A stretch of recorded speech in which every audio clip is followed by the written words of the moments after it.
What's going on? What's going on there, Kevin? And everybody else, what's up? The chassis of your JCM2000 TSL is now out and about, or oot and a boot, depending on where you are on the old continental crust. I'm talking to you, Hotwire. All right. So, sometimes you'll notice that I'm reaching for words. Well, I'll tell you why. Half of the audience is technical, the other half more lay people, just entertainment purposes. So I have to, I'm not going to say dumb things down, but I need to bring things towards the center line with respect to how I'm explaining things. I'm not very good at that. So take from that what you will. Heard it for years. So I'm going to explain some things that are rudimentary for some folks, and for other people will be cloud parting revelations with beams of light and illuminated faces of cherubim and naked baby angels flying around with their fat little butt cheeks and spears or arrows or whatever they do up there. So a little dusty, not a big deal, man. Like you see this stuff all the time with a dude who's actually using his amp, and not for us guys at home who just have time to dust shit all the time. We're not playing. We just look at stuff. We just judge people based upon how unplayed their stuff looks. That's terrible. It should be about the content of the chassis. So, the dust you see here, just let me grab a chopstick. And I'll get the Mighty Dragon one because, you know, it's a rock amp. It does metal too. Take a peek at that. I think I showed you guys this before. Look at that guy. Perfect. So some of this dust you'll see here, it's dust.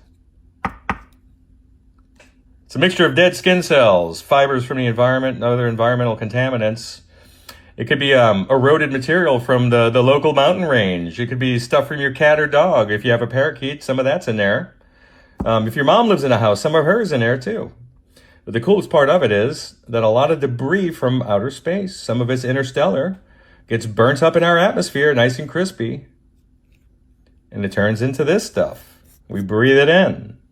We're made of it. But it's kind of depressing. I'm getting all philosophical. Just got some crazy news about some family. Anyway,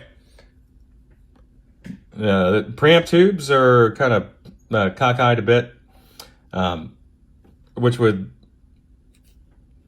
be a kind of a cause for concern. You know, hopefully it wasn't jarred. The transformers are in good condition with respect to where they were out of the factory. They're not tilted over, so no signs of impact.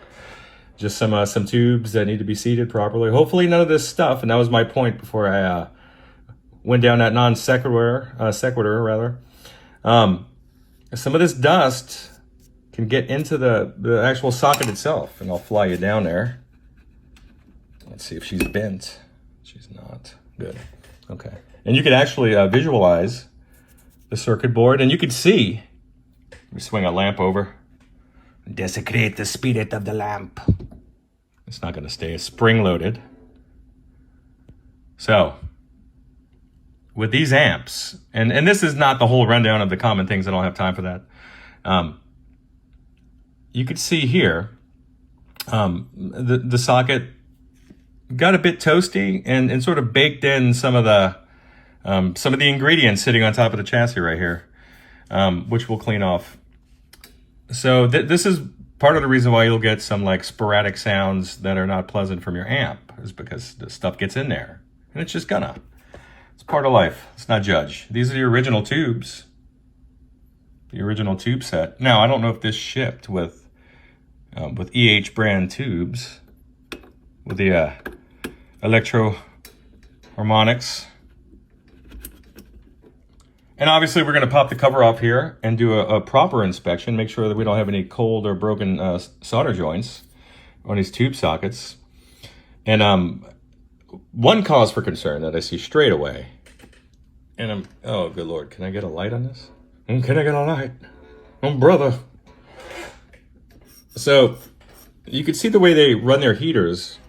This little structure. Boop. Let me get in there. Kind of looks like it's running already, doesn't it?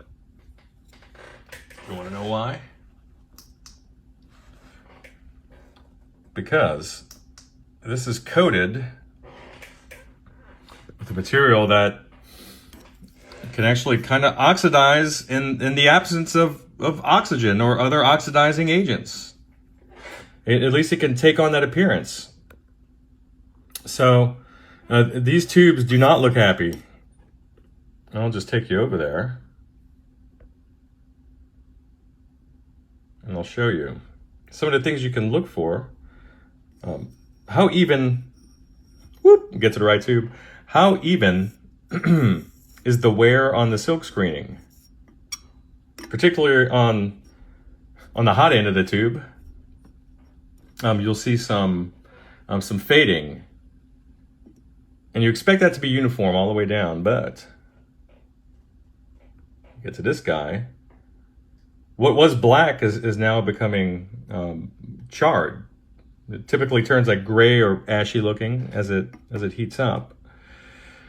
And as we go further, and also I could, at some point, I'll maybe break one of these open and then I'll show you what happens when these tubes red plate and the types of damage. You'll see some of this material collecting on the bottom, and then you'll see some other like scoring on the glass, or some of the internal structures will be obviously damaged physically.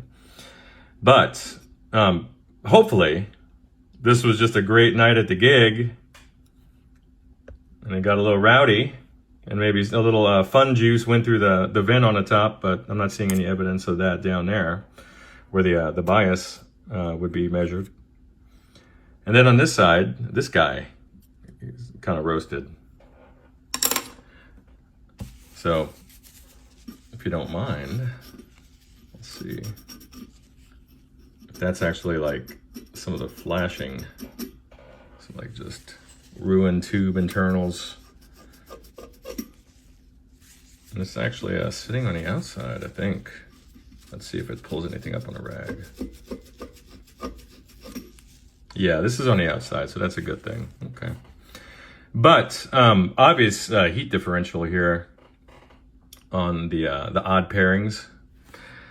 So I'll take some bias measurements there, and you know, like how nice the Marshall guys were to give you access to it right there. You know, where you have your common, you'll just clip your black gator, or if you're like savvy enough to make a little find a Molex fitting, and then you could run like a little pigtail off of there and connect it right to your meter.